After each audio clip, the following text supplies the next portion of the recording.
Many of you know that in 2011, Betty Ann and I went to Botswana on safari. And that was an experience that is really hard to describe. If you've never been on safari, it's almost impossible to describe to you what it's like. It's a very intense experience, and I hope to convey some of that tonight. But even more than the intensity is it's very addictive. Once you've been, you want to go again. And so we went back last fall, and this time we went to Zimbabwe. We also did go to South Africa, so you can see down here, we are at the Cape of Good Hope, which is the very southern tip of southern Africa, in South Africa itself. They have no penguins in Zimbabwe. Zimbabwe, which is formerly Rhodesia, is a landlocked country. So not only is it further north, and there's no penguins that far north, there's no ocean for penguins to live in. They do have ostriches in Zimbabwe, but what they don't have in Zimbabwe that you see in this picture here is a very special ecological system called the fynbos. It exists only in southern Africa, and I'll talk very briefly about that. However, tonight's talk is really going to be pretty much entirely about Zimbabwe, a little bit about Botswana, but virtually nothing about South Africa. We are only there one day, and so there's really just not enough there, and I don't have enough time to really even include what I do have.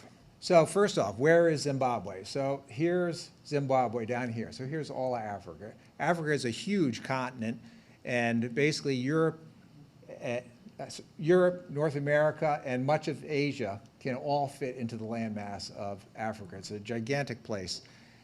Zimbabwe's here. This is Botswana, where we were last time, and there, of course, is South Africa, just to give you a little orientation. So why go to Zimbabwe? We had a fantastic time in Botswana. So rather than going back to the same place and seeing more or less the same things, going back to Zimbabwe, first off, just offers a different mix of birds and animals that you might see. So it's just going to be different. One unique thing about Zimbabwe is that they offer walking safaris, so that you can actually get out of your vehicle and you can actually walk through the bush with a guide. These guides are armed. There are guns in the car, hopefully never to be used, but that does provide you with some reassurance should something happen. Although that is, of course, the point of taking a walking safari, is to hopefully see some wild, large animals close up. The other thing about Zimbabwe, in contrast to Botswana, is that rhinoceroses, at least in protected areas, are much easier to see. In Botswana, it's never been a great place for rhinoceroses because of the overall environment. And the rhinos that are there now have mostly actually been transported there from either southern Africa or other African states, and they're actually trying to build up a rhino population in Botswana. But when we were there, even 4 years ago, there was virtually no rhinoceroses in Botswana. So those are a couple reasons to go to Zimbabwe over Botswana, at least. You may have heard the term Big Five, which is actually an old hunting term referring to the most dangerous animals to hunt on foot in Africa. It's kind of a outdated term because most people, even hunters, do not hunt on foot these days. But that would include elephant, rhinoceros, lion, buffalo, and leopard. So these four, you kind of understand why they'd be the Big Five. They're kind of the cool animals from Africa. Buffalo is just an extremely dangerous and ornery animal, so that's why it was so dangerous to hunt on foot. How do you get there? We actually flew through London, but you can fly directly there from the United States, certainly from JFK. I'm not sure about other ports of disembarkation, but or embarkation.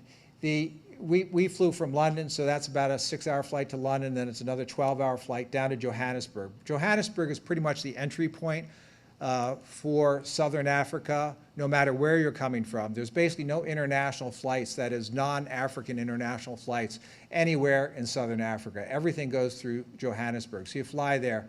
We went to Cape Town before we went to Zimbabwe, so we actually immediately got a connecting flight down to Cape Town, spent a couple days there, back to Johannesburg, and then back up to Zimbabwe. So this shows you a little bit of the vegetation areas in Southern Africa, so you get a sense of why you're going to see different birds and mammals in Zimbabwe versus Botswana. So in Botswana, we were in the Kalahari Savanna, which is really very desert-like, very sandy. Then we were in the Okavango Delta up here. And so even though this is embedded in what's called dry woodland, this darker green, we really were very close to water almost all the time that we were in Botswana. So in Zimbabwe, we were mostly in the edges here, in this dry woodland. The interior, the moister woodland, is actually pretty much taken over for agriculture for the country of Zimbabwe. And you see here also Victoria Falls. The fynbos that I was talking about is located down here, the very southern tip of Africa in South Africa. There's a unique ecological system exists there, only there in the entire world. The plants and some of the animals are unique, but there's thousands of different types of flowers that exist only there. It's really an amazing area. So here you have a map of Zimbabwe. Where to go in Zimbabwe? Well, the entry point for Zimbabwe is actually, for most tourists, is going to be up here, Victoria Falls. I don't know exactly what its superlative is, which it's biggest of, but it's a really, really big waterfall. I don't know if it's the biggest in the world, most water. It's not the highest, I'm sure of that, but whatever. It's a really, really big waterfall. As far as beyond that, though, you see in the three corners, you have Hwange National Park over here, you have Manapools National Park here, and Ghana-Rezu National Park down here, and this is a private preserve, and this is also a private preserve connected to that one. And there's a few scattering of others, but these are the three major national parks, and so we went to camps in each one of those. Once you're in country, so we're taking regular big planes to get to Victoria Falls, but once you're in country and you're going from one camp to another, the camps are very far apart, so you'd waste a whole day or more if you were driving from one to the other. So because you don't want to do that, you get around by light aircraft. These are actually aircraft that are owned by the safari company and that runs the camps, and so they pick you up in their private aircraft and they take you to the different camps, and that's all very efficiently done. So you'll go out on a morning game drive. And I'll talk a little bit more about that schedule in a moment, but you come back from that probably late morning. You'll have a light lunch. They take you to the airfield. You fly to the next place a couple hours away. You get there in time to have a little snack, and you go out for your afternoon game drive. So you don't miss any activity by traveling, and that's why it's a really great thing to be able to travel by light aircraft between the different camps. You know, one thing about our travel in Africa is we actually haven't seen a lot of Africa where people live. We're in the bush. I mean, the whole time. These camps are out in the middle of nowhere. There's no villages, there's no nothing around. And so you don't really see what you would expect to be, more typical, how do people in Africa live? And so our itinerary actually said that we were going to fly through Harare International Airport. And I actually was kind of excited about this because we went to Johannesburg Airport, but that's like going to London. It's like going to Heathrow. It's a big international cosmopolitan airport. There's people from all over the world there. But Harare International Airport, that's going to be a real African airport. And I thought, well, that'd be great. See a little bit of what a real African airport looks like. Didn't turn out that way. We actually went to an airport just on the outsides of Harare called the Charles Prince Airport. Here's the waiting area for those in transit. It was very comfortable. We had a cold drink. You can see we were the only people in the waiting area, 2 backpacks here. And here's the plane that we were about to fly out on. Once you're in the camps, you travel around in these open Land Rovers. You can see we're dressed differently in this picture than we are in this picture. This is actually from Botswana, and we were there in May of 2011, which is, of course, this is the southern hemisphere, so you're now approaching the winter solstice. So it was actually very cold. It was 40 degrees when we got up in the morning, and I mean, it did warm up during the day because the sun is very high in the sky still, but it was cold. You can see everybody's bundled up in multiple layers there. In contrast, this is the afternoon. We don't drink gin for our morning break, but you didn't need any of that stuff. You're basically in short sleeve shirts the whole day because you're approaching the summer. With regard to the schedule, you get up in Botswana. We were getting up about an hour before dawn so that you'd actually be able to be in the car and out driving looking for animals at dawn. But because it was summer when we were in Zimbabwe, the days are much longer. And so to get up an hour before dawn, we would have been getting up at 3 o'clock or something. So we weren't doing that. So we're getting up at 5:30 in the morning. Your guide comes, knocks on the door, makes sure you're awake. Because it was light out, you could actually go then from your tent to the area to have some breakfast on your own. Now in Botswana, because it was still pitch black out, you had to wait for your guide to actually come back for you in 15, 20 minutes because there might be animals still in camp and they didn't want you walking around camp by yourself. But because it was light out, we were able to go from the tents to the breakfast area on our own. Just to give you a sense of what the day is like, so all right, we've gotten up at 5:30. We go have a light breakfast. At 6 o'clock, at 6:30, we go back. We go back to the main area. We get in our car with our guide. This is Robert at our first camp, and you head off and you drive. And you drive around for 4, 5 hours, depends on what you're seeing and how everybody feels.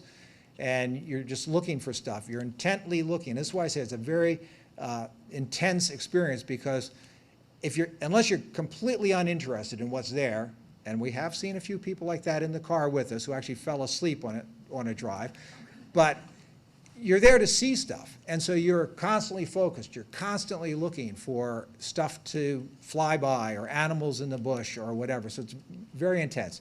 You get back to the camp at 10:30 or so. You have a light lunch. Then you have some siesta time. Might be a good time to take a shower because there's not going to be any time any of the rest of the day.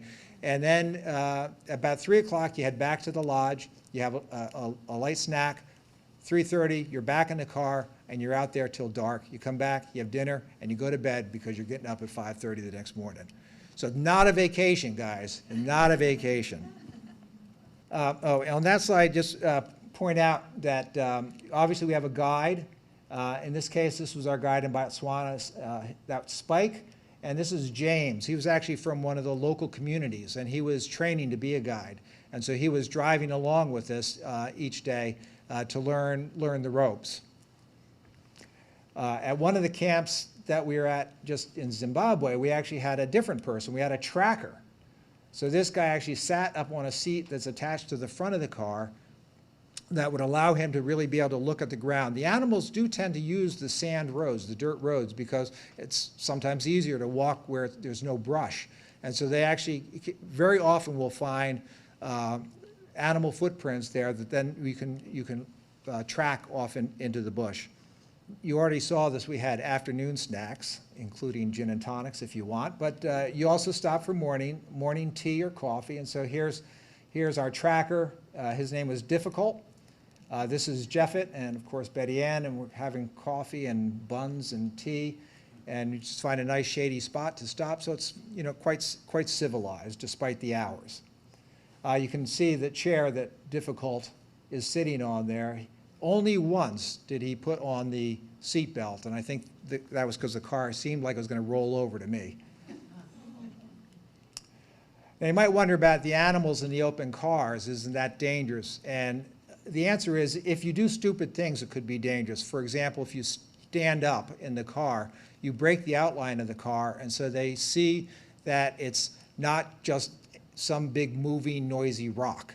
Because it doesn't fit into their their parameters of what they know in the bush. So they see this thing come along. They know it's something there, but it's not prey. It doesn't smell like prey, and it's not a predator. And so they pretty much ignore it. And so you can see how close this cheetah walked in front of the car that was right in front of us. And you can see how close Betty Ann is here to that elephant at that tree there. Here's another example. This lion is maybe hard to see. She's in the shadows.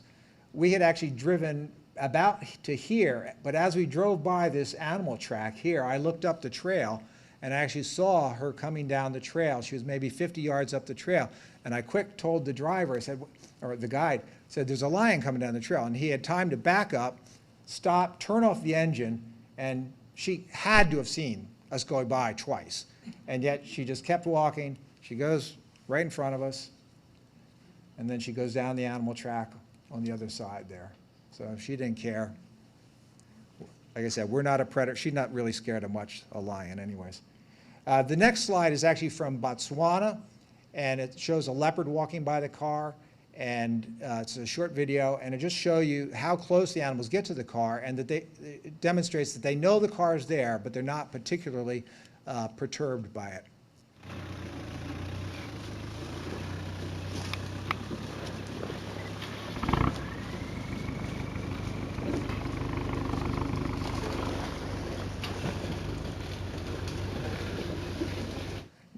Now, we saw loads of elephants in Africa. If you listen to the news, you know that elephants in certain countries are under a lot of pressure. There's loads of poaching in East African countries, Kenya, Tanzania, Mozambique, and undoubtedly is poaching in Zimbabwe too, but it's not as bad in Zimbabwe as it is in those other countries. In Botswana, there's no hunting at all, no game trophy hunting, nothing. There's no hunting. So actually Botswana probably has the easiest time because nobody should be out there with guns at all. And so it's a little bit easier to patrol when you know nobody should be out there shooting. But anyways, we came across this fellow here. He was a member of a small group bachelor herd of elephants. And so the elephants and many other of the animals, the males are sort of superfluous. And until they're able to actually be big enough and strong enough to take over a group of other elephants or a pride of lions, they basically have nothing to do other than survive. And so they get together in these small groups of males and travel with each other, keep each other company. Lions, the young males, lions that would be together would hunt together. So this is an elephant that's in a bachelor herd, such as that. And look at the tusks on this guy. They're enormous, great long tusks. We drove up to this fellow, and he heard us coming, and he really wants to know who we are. He heard us. He probably saw us, but again, remember, the car is not in his lexicon of knowledge. It's just something that's moving. The driver has turned off the engine, and so he doesn't hear us anymore, and so he's wondering, where have we gone? And who are we? Are we a danger? That's wind noise you hear. And what he's trying to do here is, can he smell us and figure out who we are and are we a danger? See how colorful that one is. It's another elephant in the bushes. Blending in pretty well.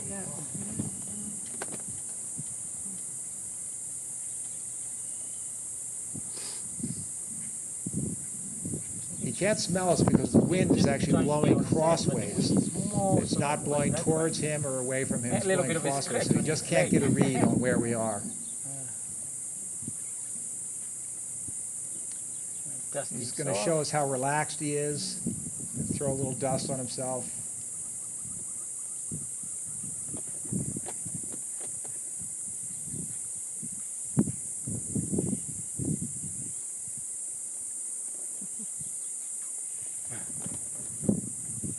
This guy was with him. He was just a few yards down the road. You can see this guy is much younger, very short tusks.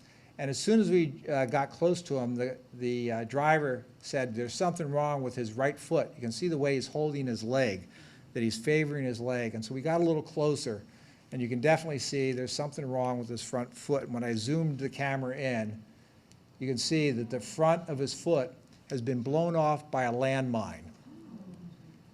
And so you don't really think about animals so much being endangered by landmines and other items of war, but they certainly are. And so this guy was in this park here in Malilangwe, and this is Mozambique here. And Mozambique, up until very recently, has been fighting a civil war for many, many years. Now, Zimbabwe had a civil war as well, but at least they were a little more organized, and they laid lots of landmines, but they actually kept records of where they laid their landmines.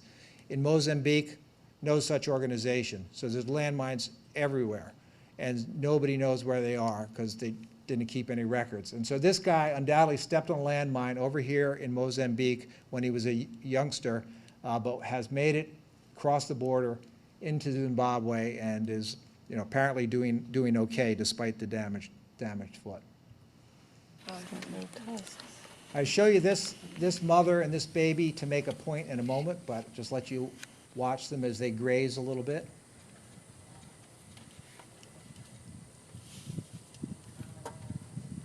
Now you can age this baby as probably being about a year old, because if she was 6 months or younger, she'd fit under her mother's belly.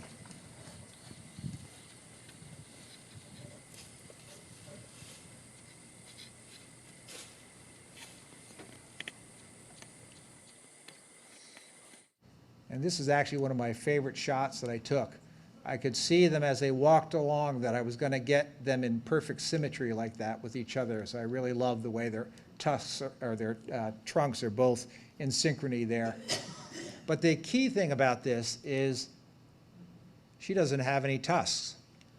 So naturally, a few percentage of elephants do not actually get tusks. I mean, it's just a genetic formation. And so she does not have tusks.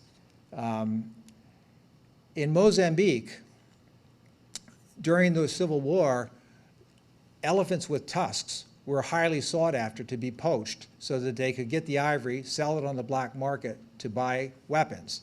And so in Mozambique, this genetic pool has been completely changed, because the only elephants, not the only, but many of the elephants that survived were the ones that didn't have a tusk. And so they've really changed the genetic pool there. And so in Mozambique, more elephants than normal you will find that do not have tusks.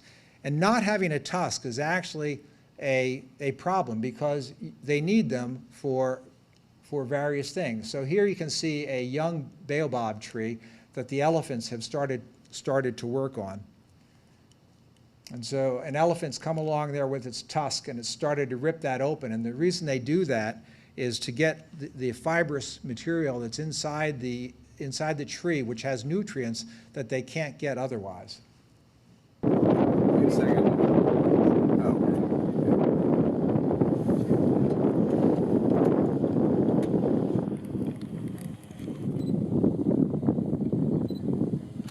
So if you listen carefully, you'll actually be able to see this guy here at one point reach up in here and start prying some of that wood out of there. You'll hear it creaking, just like when you're trying to pull a nail out of a board.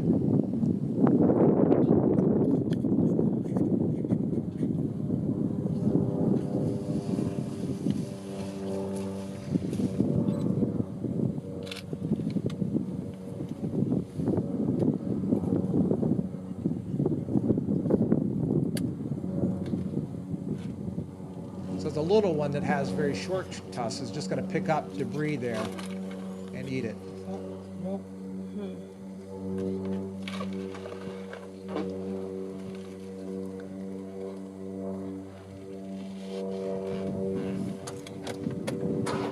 Here's another example of how they use their tusks and their brawn.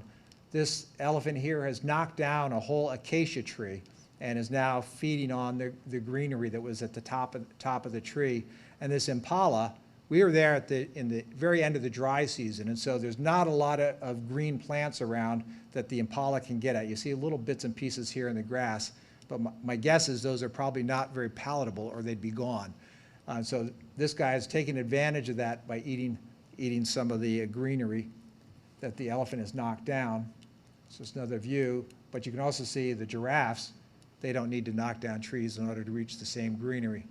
And this is one of the reasons like it's so mesmerizing to travel there and be on safaris, because seeing impala and elephant, giraffes, and there's nothing else in the background of this one, but quite often there'd be zebras in the background or wildebeest or something else. Just to have this collection of animals just there like a tableau is just really incredible. Now, one of the reasons we went to Zimbabwe is so we could do walking safaris, as I mentioned. And so here we are having a walk through the bush. We walked about 5 miles that morning. This is a couple from Switzerland that were in the car with us, and you can see that the guide does have a rifle with him. In fact, in order to become a guide, you must own your own rifle. And this is actually a very large impediment because it's expensive to buy a rifle, and they often don't have the capital to do that. And so a lot of the guides will actually finance people they know, like from their village, who they know are really smart, really great knowledge of the animals and so on. So they'll actually help finance them by actually loaning them money to buy a rifle. And that's often, like I said, the impediment for them to become a guide. The whole point of a walking safari is that, of course, you hope that you're going to encounter some really exciting animals that are going to make your heart pump and get you real excited. We walked at all 3 places we went. We never saw a thing. We saw, you saw birds. I don't know, maybe we saw some impala, but it wasn't very exciting. We were looking, certainly the exciting thing is to look for predators. Now, we did see a predator, and this is the home of a predator called an antlion. It's not a very big predator, as you can see, but the antlion's down there at the bottom of that little cone, and when an insect falls into that cone, it tries to get out, and as it scrambles to try to get out, it kicks little sand particles down so the antlion knows something's there, and it leaps out and grabs it and pulls it back in. But I wasn't in danger. Nevertheless, walking in the bush did allow you to have a more detailed look at things that you can't see just from the car. So here's some elephant footprints, and you can just see the elephants walking off like that. Now, elephants' feet are asymmetrical. That is, their back feet are oblong and their front feet are round. That's due to the placement of their toes. And so here you can see this is his front foot, and that's the back foot on the same side. And you can tell, well, I can tell because the guide told me, but the guide can tell something about what the elephant was doing based upon how these 2 imprints are in proximity to each other. And so he said this elephant was very calm. He was just walking a very nice, calm, slow gait because the front foot on his left side, then when his back foot came up, just touched the front of that imprint from his front foot. So you know that each one of these is like that, and so you know he's just walking along very calmly. So this is obviously a pile of elephant bones. The guides had never seen this. They had not walked in this particular area before, and so this was new to them. Apparently somebody had reported it, though, because there was no tusks here. So in Zimbabwe, if the guide finds a dead elephant, they're supposed to report it to the authorities immediately so that the authorities can come and actually harvest the tusks. And that's just to prevent them from getting onto the black market. In Botswana, if an elephant carcass is found, it's just left there, tusks and all. And so when we came across an elephant carcass in Botswana, the tusks were there, I was able to hold it, so on, but here the tusks were already gone. So some other guides had found this pile of bones before us, but they had never seen it. Now you've seen how elephants eat. They're what's called browsers. So they eat grass, they eat bushes, they eat trees, they eat bark, they eat the inside, the fibrous material inside trees. They eat all sorts of stuff, and it really does a number on their teeth. So they have 7 sets of teeth over their lifetime, and as one wears out, the next set comes in. But eventually, when they've gone through all 7, they're out of luck. There's no more teeth. So elephants tend to actually die if they've, not poached or whatever else. They don't die just of old age. They actually die of starvation. And so this romantic notion that elephants go to the elephant dying ground because of some woo-woo thing about elephants know that's where they should go, that has nothing to do with it. The elephants, you may find a lot of elephant carcasses and bones in one place because it has three things. It's got shade to keep them out of the hot sun. It's got grass, so there's something that they can still chew with their nubbed down teeth, and it's got water close by. And they stay there by those three things until they finally expire. They still starve to death because the grass does not provide enough nutrition for them to live, much longer. This is a close-up of Hwange National Park, which is in the far western part of the country. And when this became a national park in 1928, the elephants, during the dry season, there was no water at all. During the wet season, there's probably many little water courses through here, but during the dry season, the only water, reliable water, is the Zambezi River, which is up here. Perhaps these major tributaries would have some water, but the elephants were traveling from here, which is, you're talking about 100 miles. This is not like just down the street, up here to the Zambezi River to get water. It was very hard on the old elephants and very hard on the young elephants, and they were losing lots of elephants that just could not make it up there to get water. And so what they did is they decided they would drill boreholes. There's a good aquifer there, and so they would drill boreholes to provide water to the elephants. There's now about, I think it's 28, I think is the number I remember, boreholes throughout the Hwange National Park where they pump water with freestanding pumps that are run by a diesel generator, which is a little unfortunate because you'll be driving through the bush and you hear a diesel generator going. But basically, those generators run day and night during the dry season when there is no water. And we actually ran into, there's one guy who just drives around the park the entire time. That's his job, just to make sure all the pumps are working. Because basically the elephants are gonna die of thirst if the pumps stop working. He said that because it started raining the week after we left, which was middle of November, so it was the absolute driest it could be there. And he said the elephants were drinking so much water that the pumps could just barely keep up with the amount of water that they were drinking. I'll just show you a little video of some elephants coming in. And at one point, you're going to see, when we pan over to the right, there's a couple elephants coming in. If you pay really close attention, watch where the big one puts his feet. You'll see he's very relaxed. His back foot goes right where his front foot just was. This little fellow back here, is probably just about 6 months old because he's drinking water with his trunk. They can't do that until they're 6 months old, and yet you can see he can just about fit under his mom, so he's just over 6 months old. Watch this big guy here, watch his feet.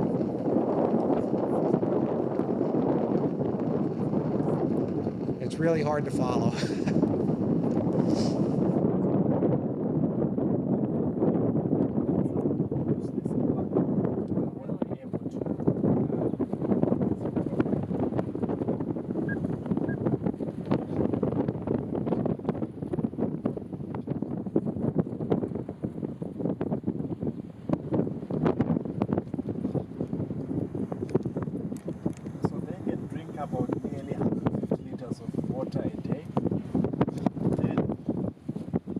Notice everywhere you go, there's elephant dung. Because it's so dry this time of year, nothing decomposes.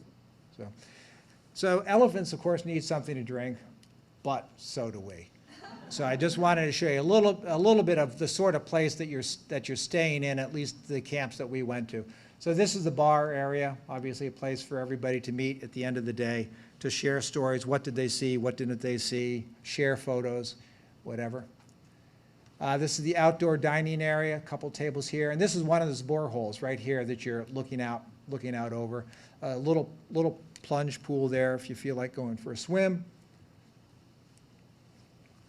This is just view from another angle. This is the bar area. This is the indoor dining area, outdoor dining area, and a small library and reading room and meeting room. This is the outside of our tent and our bed and a little bit of a sitting area.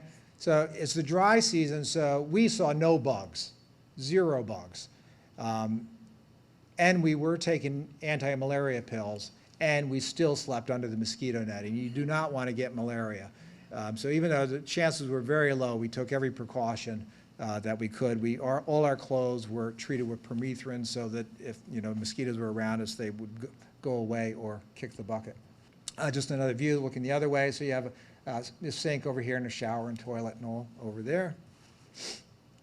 And this is the view from our tent, same watering hole over here.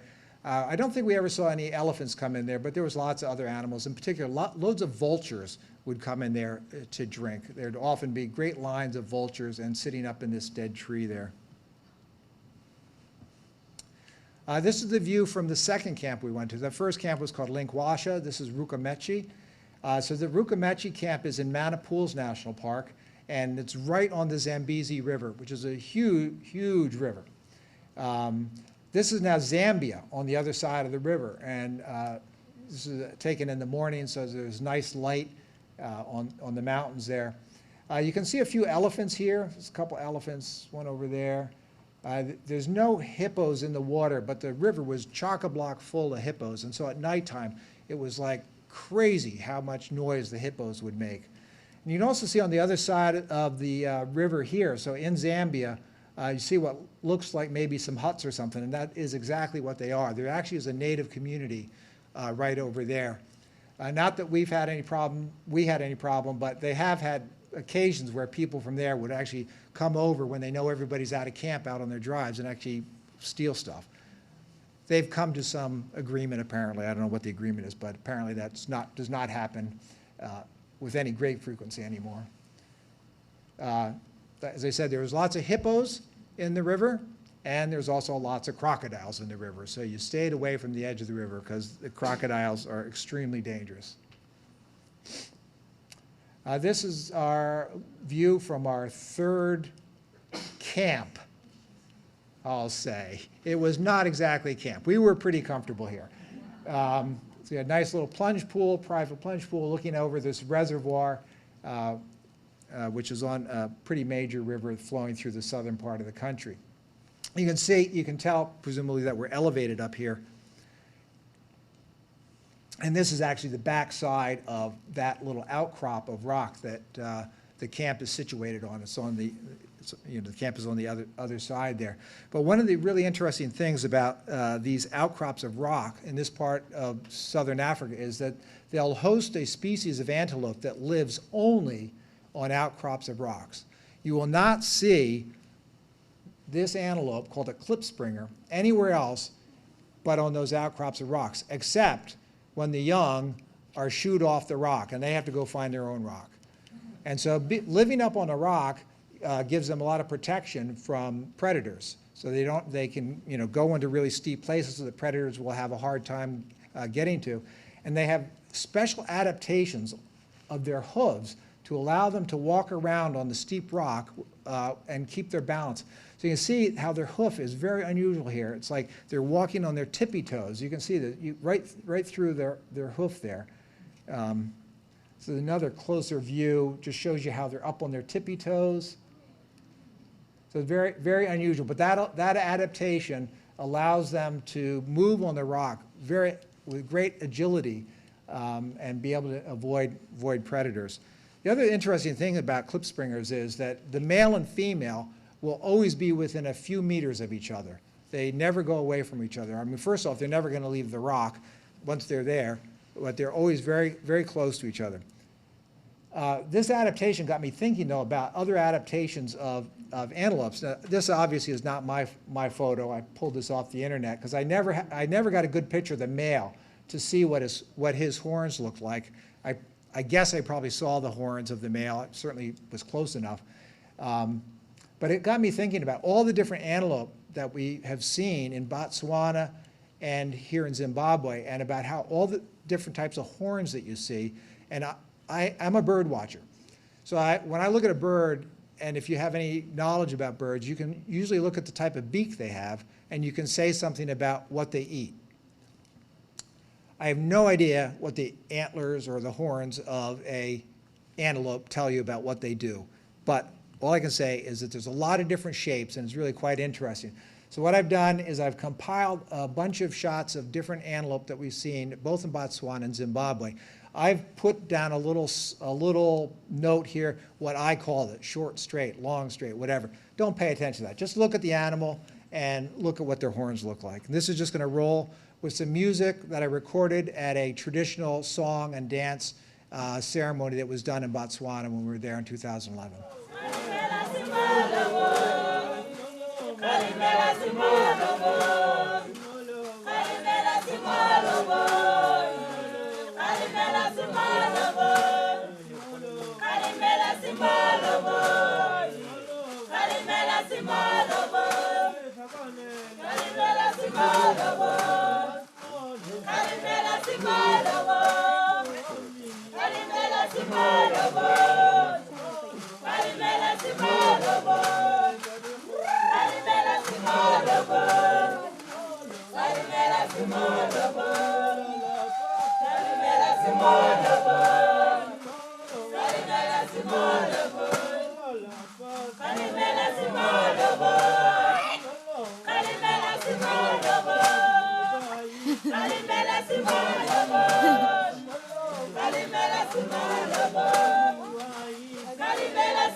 So you can guess from the vegetation that we're back in Cape Town.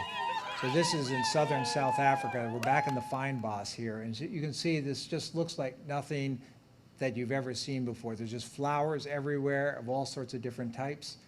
And we just happen to be lucky enough to see this very rare antelope called the bontebok. They were nearly wiped out. And just through the work with some local farmers who realized that the bontebok were just about all gone, they took action to protect them and get them into some preserves. And so this is one that we were lucky enough to see.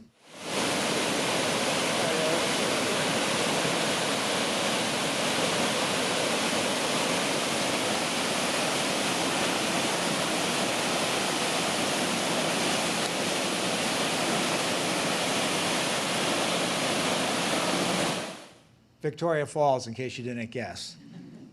This is it from the other side. We were basically standing over here before. We've walked along the edge of this gorge, looking the other way, and this is a little panorama showing you the same one and another larger, I don't know if cataract is the right word.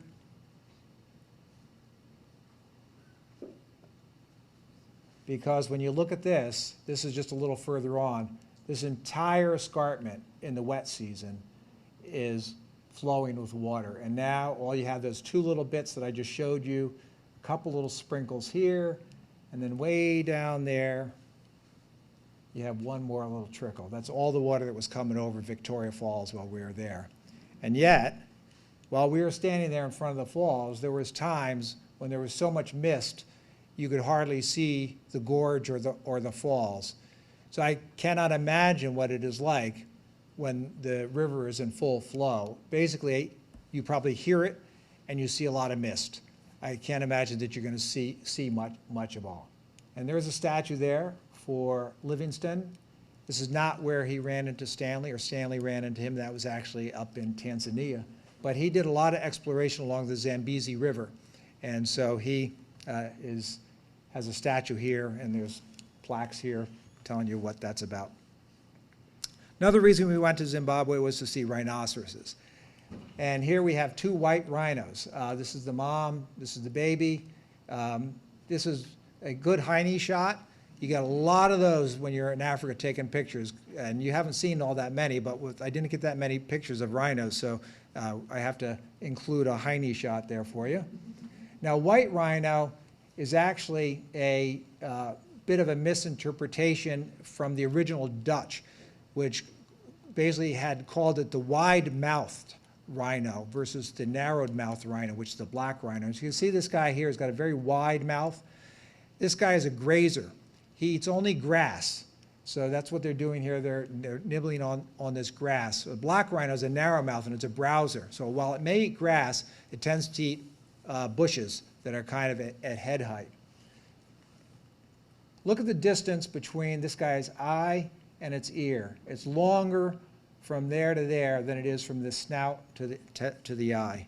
So they have very long necks. They're basically built for leaning down and eating grass. This is another white rhino that we came across. It was actually laying down when we first came across it. This is very harsh afternoon light. I haven't tried to retouch this photo at all, but you can see it's very harsh afternoon light. He wasn't real happy with us, but he just plodded off then. Massive animals. Now this is the black rhino, and we only saw black rhinos one day, and we saw two of them, but this picture is so lousy because it was basically already dark. Really hard to get a photo of this guy. You can just barely make out that he's got a little narrow mouth, and the one picture sideways that I got him is a bit blurry because the autofocus didn't work in the dark. But you can see this guy's got a very short neck comparatively, so the distance from his eye to his ear is about the same as the distance from his snout to his eye. And that's because he's just basically just walking around eating what's like right in front of him. He doesn't have to bend down to get what he's eating. This guy was headed to a watering hole, which was just around the corner, but the guides had already shut the car off, and they knew that's where he was going. That's where we were headed when we ran into these guys. And just to show you the extra effort that these guys go to, they knew he was going to the watering hole, but they didn't dare start the car because that would spook them. And so they pushed that Land Rover. Those two guys pushed that Land Rover for about 50 yards until they got close enough that we could see the watering hole. I offered to get out, but they said, no, you can't get out of the car. No. But it was pretty amazing that they did that. But it was great that they did because we had an amazing show. That guy showed up, went down the watering hole. Another black rhino came out of the bush on the far side of the watering hole, came down. An elephant came down. And then those two white rhinos, the mom and the baby that I showed you, they all came down. And all those animals were there more or less at once. It was quite the incredible show. But it was pretty much dark, so I have no photos, so you'll have to trust me on that. Now these rhinos are here in Malilangwe Private Reserve, which is directly attached to Hwange National Park. This was basically Malilangwe Land Trust is the owner of this property, and that was largely funded by a hedge fund investor, Paul Tudor Jones, who you may have heard of in the news because he's just moved out of Connecticut to Florida to escape Connecticut taxes, and this will cost Connecticut something like $20 million a year that he's moved to Florida. He's a rather wealthy fellow. But anyways, he's invested in this as well as a number of other African projects where they've preserved this area specifically for rhinos to keep them from being poached. There's an 8-foot-high razor wire fence around this entire perimeter, not here where the national park is, but around this perimeter, and there's a road just inside so it can be patrolled so that there's no poachers can get in. At this southern end here, there's actually just a 6-foot-high fence. Everything else can hop over that or step over it, but not rhinos. And so the rhinos in here are kind of like in a zoo. They can't go anywhere. They're free to roam. You know, this is thousands and thousands of acres. I don't know how big it is, but it's thousands. They're free to roam. They're wild animals. Nobody's controlling them, but they are pretty much locked into here, which is for their own protection. The other, even perhaps more important protection is the trust takes all the money that comes from people visiting that area and plows it back into the local community, including funding their schools and feeding all the school children in all of the surrounding area. 19,000 children are fed every day by the money that comes from the trust, which comes from the money that we spent getting there. So people have asked me, oh, did you go on a mission trip? Well, not really.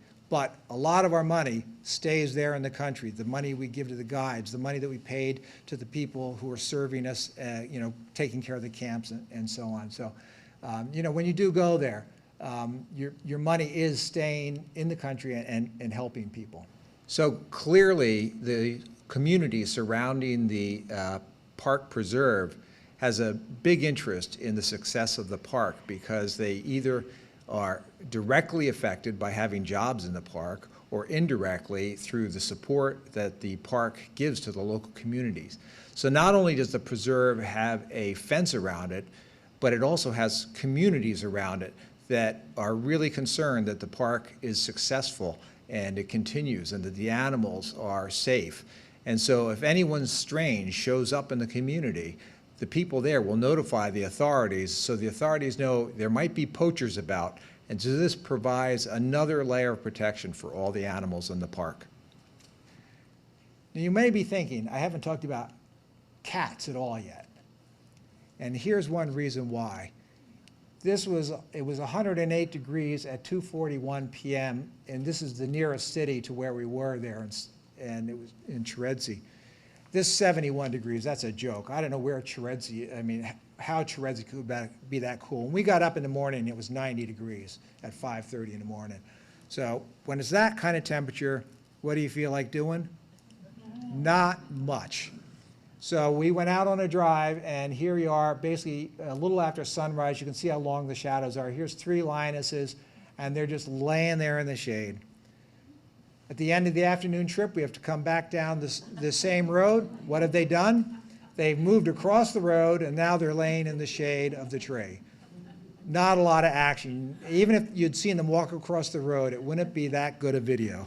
But them laying there, of course, allowed you to take lots of photos. They were not perturbed by your presence whatsoever. They just didn't move much. This is a younger male that we came across. We are about 20 feet away from him. And it was all he could do to open his eyes. Oh yeah, there you are. But I'd rather sleep. This is probably the most active we saw any lion. So this lioness is actually hunting. And you can see she's got a collar on. She's not looking down where she's standing right. She's facing for us.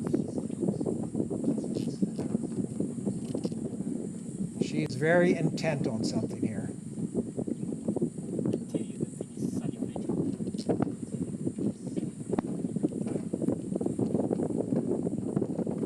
Oh gosh, the wind have changed. She's gonna lose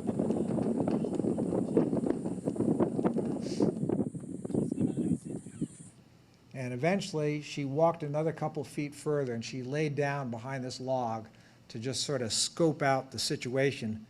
And what she was looking at was this zebra and this sable antelope that were on the other side of a small pond there.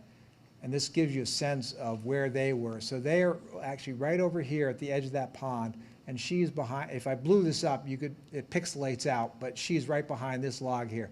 There's no way she is going to sneak up on those guys, and she knows it. And so she's just laying there. We watched her for probably about 15 or 20 minutes. And eventually what happened was a couple warthogs came up on the other side of these bushes here. There's another line of bushes. A couple warthogs came up and headed down to the water. And they were just sort of mucking around over here. And she saw them, and she came over to these logs. She laid there for a while, and then she made a dash for them. And there was a lot of dust in the air, but no warthogs for her. So try again another day. In Botswana, we did not see any cheetahs. And so we really wanted to see cheetahs while we were in Zimbabwe. And we were very lucky that the very first drive we took, we came across this cheetah and its pal. And they were walking along very close to a railroad line, as you can see. In fact, this is the border of the park, the northern border of the park. And it just shows you that the animals are free to move in and out of the park for the most part. I mean, I told you about the one that was fenced in there, but otherwise the parks are not fenced or anything. The animals are free to go where they will. So they were actually headed out of the park. A couple days later, we came across this one, and there's another one that's down below the tree here. And this guy posed for us on this tree stump, and I have over 100 photos of it. But I'm only going to show you a few. But it's just a beautiful animal standing there regally, looking at us.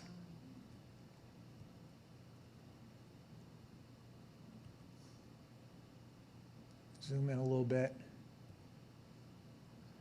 And you may wonder, I thought I'd throw this in just since you wonder, how do you tell a cheetah from a leopard? Well, they're completely different when you see them next to each other like this. For one, a cheetah has spots. A leopard has spots with spots around it. So you can see it's got these like tannish spots and then black spots around it. This guy just got spots. But their body build is completely different. I mean, you can see this guy's got massive hindquarters, and this guy is built for running. He's also got these facial markings, which the leopard does not have. This I took in Botswana. Interestingly, we saw no cheetahs in Botswana. We saw no leopards in Zimbabwe, but that's just luck. The animals are in both places. So anyways, this guy posed for us, looking this way, decided to sit down, have a little rest. Nope, I think I smell something. Now watch this guy here. One of the first things he does is he poops. They're related or not related? They are brothers. Can you see the other one? And what that is, so most cats, of course, when they defecate, they're going to go and bury it, because the idea is that they don't want other animals to know, where they are. But these guys are brothers, and what he's telling his brother is, "I'm the top brother," and that's why he did that. So this is a coalition. This is not uncommon for lions, leopards, and cheetahs to actually work in coalitions. So they'll protect an area. They'll make sure that no other cheetahs or whatever are in their area, but only the dominant one will do any breeding. The other one just helps out, but it's almost always brothers. And so off these guys went. They decided to go hunting, and what they're hunting are some impala. But those impalas are not going to be fooled. There's no way this impala sees that cheetah. There's many rows of bushes between. We can see both because of our vantage point, but there's many rows of these bushes between them. There's just no way. He smells them, and you can see he's already ready to run. And sure enough, a moment later, him and a dozen others just headed off into the bush, and the cheetahs gave up chase, as did we at that point. I put this picture in to illustrate that the guides are always very conscious of you're wanting to take photographs. And so this has really crappy light because the sun is coming in from over this direction, and so things are kind of washed out. And so we saw them, we let them get settled to the fact that we were there, And then he very, very slowly drove around so that we would be up sun from then, and so that you can get much nicer pictures when you have the sun behind you. And these guys, this was in the last place where I told you it was 108 degrees. So these guys weren't moving unless something walked right in front of them. This is a mom and her baby. That's the baby. The mom just asleep, and she never moved, really. The baby was very attentive, though, looking this way and that way. We're maybe about 50 feet away here.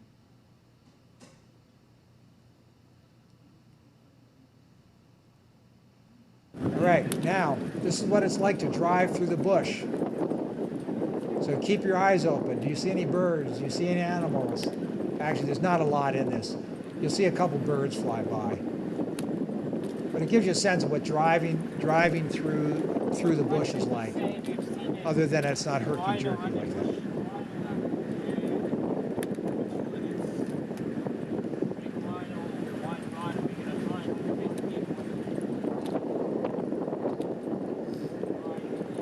See that? There's some mongoose running across. So these guys actually saw a rhino way off in the distance there. We've now kind of come around a corner, and we're looking for it. The bird just flew in front there. In a moment, another mongoose will run by. It was difficult keeping his eyes open.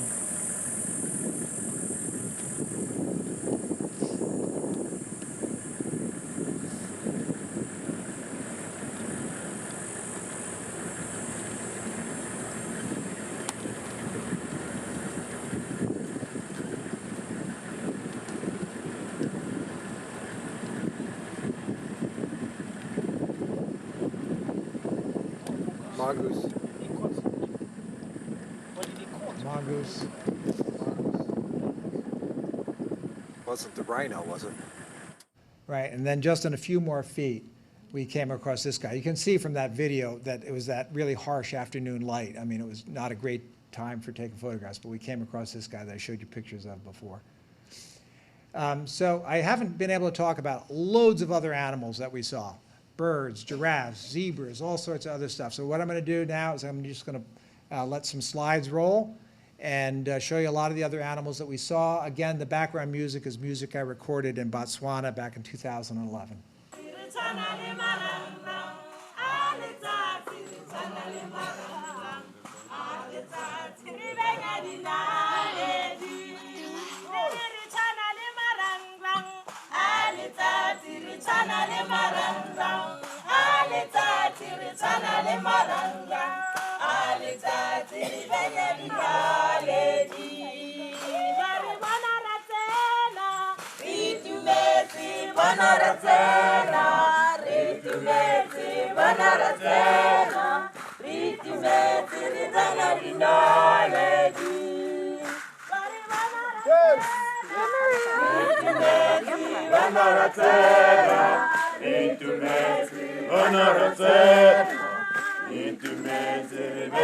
Voices are so deep.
That's the end.